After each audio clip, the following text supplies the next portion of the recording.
Hi, I want to talk to you about three main myths there are about the spine, especially about sitting position. The first main myth is that you need to have a perfect chair in order to protect your back. The reality is, it's not about the chair, it's more about how the user uses the chair. Let me show you what I mean. So, even if you have the perfect chair apparatus, it's not going to guarantee that you're in the perfect sitting position. The most important thing for sitting position is how your pelvis interacts with the chair.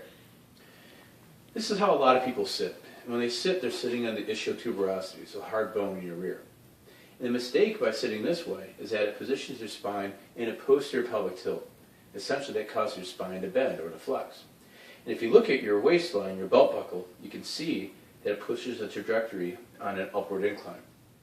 Now, many people focus on sitting upright by putting their shoulder blades back or sticking their chest out.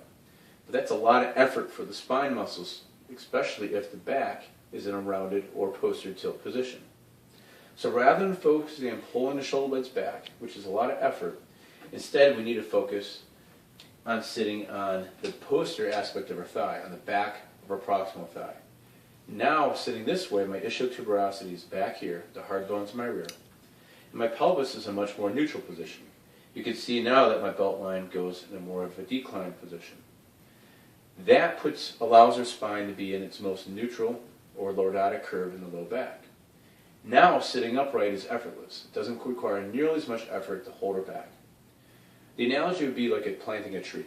If you planted a tree crooked and you try to straighten up by pulling the top of the tree, it wouldn't work out so well. You would have to replant it so the base is upright, so now the rest of the tree will follow.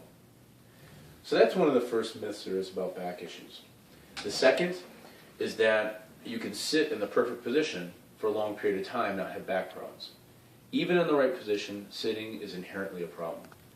So you need to make sure that you modify the sitting posture as frequently as you can. And the final thing is there's really no, even if you can't get up very frequently, there is no ideal position to sit in. So you have to make sure that, one, you're not sitting for long periods of time, that you interrupt your sitting position frequently. Number two, you get up and you stand more than you sit. Number three, when you do sit, make sure you're sitting with your pelvis neutral instead of rounded back here. Don't focus on the upper body position, focus on the pelvic position. That'll save your back and a whole host of problems as well. Please stay tuned in the future. I have more videos about how to prevent injuries, how to improve your health and your fitness. Thanks a lot for tuning in, and we'll see you next time. And I'd like to introduce you to my video crew. This is Bella, my oldest daughter, who's helping out. And video assistant, can you pass the camera to Bella? And the other video assistant, Madeline Stair, my second oldest daughter. Thank you girls very much.